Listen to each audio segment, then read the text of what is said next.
యుద్ధ విమానాలు కొనడం ఖర్చా లేక భవిష్యత్ భద్రతపై పెట్టుబడా? ప్రస్తుతం భారత్ ఫ్రాన్స్ మధ్య చర్చల్లో ఉన్న 114 రాఫెల్ యుద్ధ విమానాల ప్రతిపాదనపై దేశవ్యాప్తంగా ఇదే చర్చ జరుగుతోంది. ఓవైపు భారీ వ్యయం, మరోవైపు భారత వైమానిక దళ సామర్థ్యాన్ని బలోపేతం చేసే అవసరం. అయితే ఈ ఒప్పందం కేవలం మరో ఫైటర్ జెట్ కొనుగోలేనా, లేక 2047 నాటికి ప్రపంచ అగ్రశ్రేణి రక్షణ శక్తిగా ఎదగాలన్న భారత్ దీర్ఘకాల వ్యూహంలో కీలకమైన అడుగా? Let's watch this story.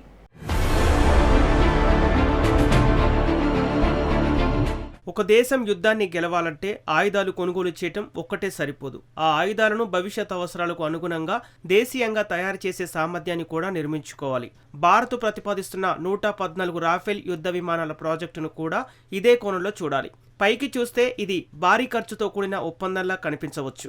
కానీ వ్యూహాత్మకంగా చూస్తే ఇది భారత వైమానిక దళాన్ని వచ్చే 3 దశాబ్దాలకు సిద్ధం చేసే దూరదృష్టి నిర్ణయం. నేడు భారత వైమానిక దళం ఎదుర్కొంటున్న అతిపెద్ద సవాల్ స్క్వాడ్రన్ సంఖ్యల తగ్గిపోవటం. ఒకవైపు చైనా అత్యాధునిక యుద్ధ విమానాలను వేగంగా పెంచుకుంటుండగా, మరోవైపు పాకిస్తాన్ కూడా తన వైమానిక సామర్థ్యాన్ని నిరంతరం ఆధునీకరిస్తోంది. ఈ పరిస్థితుల్లో ఖాళీలను భర్తీ చేయటం విలాసం కాదు, జాతీయ భద్రతకు అత్యవసర అవసరం. ఈ ఒప్పందంలో అత్యంత కీలక అంశం భారత్లోనే అత్యధిక విమానాల తయారీ. ఇది కేవలం అసెంబ్లీ లైన్ ఏర్పాటు కాదు, దేశీయ పరిశ్రమ నైపుణ్యం, సరఫరా వ్యవస్థ, అత్యాధునిక ఏరోస్పేస్ తయారీ సామర్థ్యాన్ని పెంచే అవకాశం. రేపటి భారత యుద్ధ విమానాల తయారీకి అవసరమైన పారిశ్రామిక పునాది కూడా ఇలాంటి ప్రాజెక్టుల ద్వారానే బలపడుతుంది. కొంతమంది ఈ ఒప్పందాన్ని ఖర్చు కోణంలో మాత్రమే చూస్తున్నారు. కానీ రక్షణ రంగంలో ప్రతి పెట్టుబడిని లాభాల నష్టాల లెక్కతో కొలవలేం. యుద్ధం ప్రారంభమైన తర్వాత విమానాలు కొనుగోలు చేయటం అసాధ్యం. అందుకే శాంతి సమయంలోనే బలమైన సన్నాహాలు చేయటం ప్రతి బాధ్యతాయుత దేశం అనుసరించే వ్యూహం. భారత లక్ష్యం కేవలం మరో యుద్ధ విమానాన్ని కొనుగోలు చేయటం కాదు, ప్రపంచ స్థాయి వైమానిక శక్తిగా ఎదగటం, దేశీయ రక్షణ తయారీని విస్తరించడం, భవిష్యత్తు తరాల కోసం బలమైన సాంకేతిక పునాదిని నిర్మించడం. అందుకే ఈ ప్రణాళికను ఒక కొనుగోలు ఒప్పందంగా కాకుండా భారత రక్షణ దూరదృష్టికి ప్రతీకగా చూడాల్సిన అవసరం ఉంది. రాఫెల్ ఒప్పందంపై వినిపిస్తున్న ప్రధాన విమర్శ ఒక్కటే: ధర చాలా ఎక్కువ. ఇంత భారీ మొత్తాన్ని ఖర్చు చేసి మరో విదేశీ యుద్ధ విమానాన్ని ఎందుకు కొనుగోలు చేయాలి? ఇదే ప్రశ్న సహజంగానే వస్తుంది. కానీ రక్షణ రంగంలో ఒక యుద్ధ విమానం ధరను మాత్రమే చూడటం సరిపోదు. దాని వెనుక ఉన్న సాంకేతిక పరిజ్ఞానం, యుద్ధ సామర్థ్యం, జీవితకాల నిర్వహణ, పరిశ్రమల అభివృద్ధి, భవిష్యత్ వ్యూహాత్మక ప్రయోజనాలను కూడా సమానంగా చూడాలి. భారత్కు ప్రస్తుతం అత్యవసరంగా అవసరమైంది సంఖ్యతో పాటు నాణ్యత కూడా. 5వ తరం యుద్ధ విమానాల అభివృద్ధి ఇంకా సమయం తీసుకుంటుంది. తేజస్ ఉత్పత్తి వేగం పెరుగుతున్నప్పటికీ ప్రస్తుత భద్రతా అవసరాలను ఒక దేశీయ ప్లాట్ఫామ్తోనే తీర్చడం సాధ్యం కాదు. అందుకే ఒకవైపు స్వదేశీ కార్యక్రమాలను వేగవంతం చేస్తూనే మరోవైపు ప్రపంచ స్థాయి నిరూపిత యుద్ధ విమానాలను సమాంతరంగా చేర్చుకోవటం భారత్ అనుసరిస్తున్న ద్వంద్వ వ్యూహం. ఈ ఒప్పందంలో అత్యంత విలువైన అంశం కేవలం విమానాల సరఫరా కాదు, భారత పరిశ్రమకు లభించే తయారీ అవకాశాలు, సరఫరా గొలుసులో భారత కంపెనీల భాగస్వామ్యం, నైపుణ్యాభివృద్ధి, అత్యాధునిక ఏరోస్పేస్ తయారీ మౌలిక వసతుల నిర్మాణం కూడా అంతే కీలకం. ఒకసారి ఈ పారిశ్రామిక వ్యవస్థ ఏర్పడితే దాని ప్రయోజనం రాఫెల్తో ముగియదు. భవిష్యత్తులో చేపట్టే ఇతర రక్షణ ప్రాజెక్టులు కూడా అదే పునాదిగా మారే అవకాశం ఉంటుంది. రక్షణ కొనుగోళ్లను కేవలం ఈరోజు ఖర్చుతో కొలవలేం. వాటి అసలు విలువ రేపటి యుద్ధ సన్నద్ధతతో, దేశీయ పరిశ్రమ బలోపేతంలో, వ్యూహాత్మక స్వావలంబనలో కనిపిస్తుంది. భారత లక్ష్యం విదేశీ విమానాలపై శాశ్వతంగా ఆధారపడటం కాదు, అవసరమైన సమయంలో అత్యుత్తమ సామర్థ్యాన్ని పొందుతూ అదే సమయంలో స్వదేశీ రక్షణ పరిశ్రమను ప్రపంచ స్థాయికి తీసుకెళ్లే దీర్ఘకాలిక రక్షణ పర్యావరణాన్ని నిర్మించడం. అదే ఈ ఒప్పందం వెనుక ఉన్న అసలు వ్యూహాత్మక దృష్టి. ప్రపంచంలో విజయవంతమైన రక్షణ శక్తులన్నీ ఒకే మార్గాన్ని అనుసరించాయి. మొదట అత్యాధునిక సాంకేతికతను భాగస్వామ్యాల ద్వారా అందిపుచ్చుకున్నాయి. ఆ తర్వాత అదే సాంకేతికత పునాదిపై స్వదేశీ పరిశ్రమలను నిర్మించుకున్నాయి. ఇప్పుడు భారత్ కూడా అదే వ్యూహాన్ని అనుసరిస్తుంది.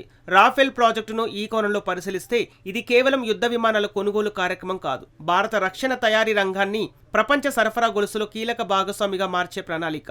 విమానాలను భారత్లోనే తయారు చేయడం వల్ల వేలాది మంది ఇంజనీర్లు, సాంకేతిక నిపుణులు, చిన్న మధ్య తరహా పరిశ్రమలు, ప్రైవేట్ రక్షణ సంస్థలు ఈ ప్రాజెక్టులో భాగస్వాములయ్యే అవకాశం ఉంటుంది.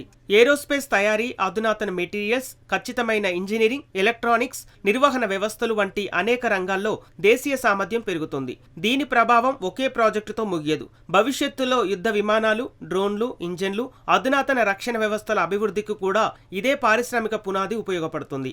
ఇది మేక్ ఇన్ ఇండియాకి మాత్రమే పరిమితం కాని దృష్టి. Design India, build in India, support from India, చివరకు ఎక్స్పోర్ట్ ఫ్రమ్ ఇండియా అనే పూర్తి రక్షణ పర్యావరణాన్ని నిర్మించే ప్రయాణంలో ఇది ఒక కీలక అడుగు.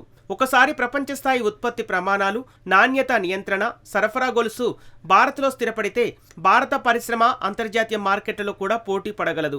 అందుకే ఈ ఒప్పందాన్ని కేవలం నేటి అవసరంగా చూడటం సరిపోదు. ఇది రాబోయే 20 నుంచి 30 సంవత్సరాల భారత రక్షణ వ్యూహానికి పునాది వేసే నిర్ణయం. సరిహద్దుల్లో శక్తివంతమైన వైమానిక దళాన్ని నిర్మించడమే కాదు, ప్రపంచ రక్షణ తయారీ రంగంలో భారత్ను ప్రముఖ కేంద్రంగా నిలబెట్టే దూరదృష్టి ప్రణాళిక కూడా ఇదే. ఒక దేశం నిజమైన వ్యూహాత్మక స్వావలంబనను సాధించాలంటే యుద్ధ విమానాలను కొనుగోలు చేయటం మాత్రమే కాదు, వాటి వెనుక ఉన్న పారిశ్రామిక శక్తిని కూడా దేశంలోనే నిర్మించుకోవాలి. అదే భారత దూరదృష్టి.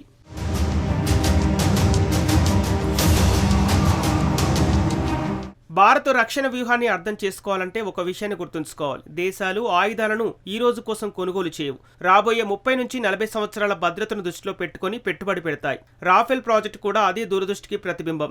ఇది కేవలం భారత వైమానిక దళంలో స్క్వాడ్రన్ల సంఖ్య పెంచే కార్యక్రమం కాదు. 2047 నాటికి ప్రపంచంలోని అగ్రశ్రేణి రక్షణ శక్తి భారత్ను నిలబెట్టే వ్యూహంలో ఒక కీలక అధ్యాయం.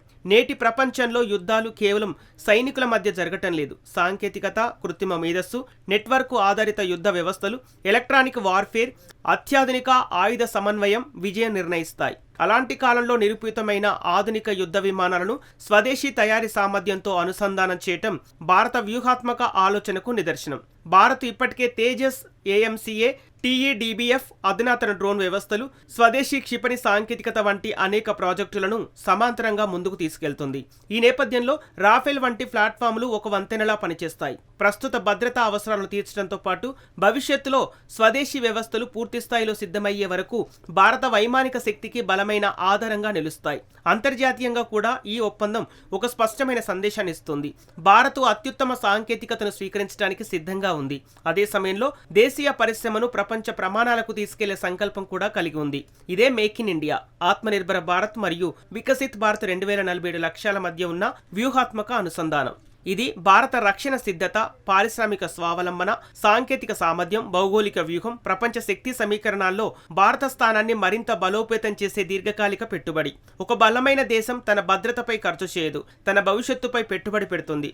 రాఫెల్ ప్రాజెక్టు కూడా అలాంటి దూరదృష్టి నిర్ణయంగానే చూడాలి.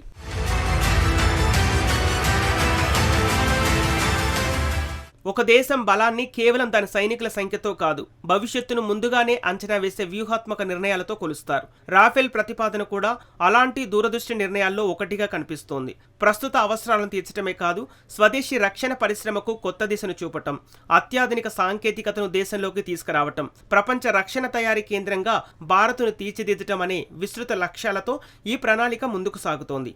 చివరికి ఇది కేవలం యుద్ధ విమానాల ఒప్పందం కాదు, వికసిత భారత్ 2047 దిశగా భారత రక్షణ స్వావలంబనకు, వ్యూహాత్మక ఆధిపత్యానికి, భవిష్యత్ భద్రతకు వేసే మరో బలమైన పునాది.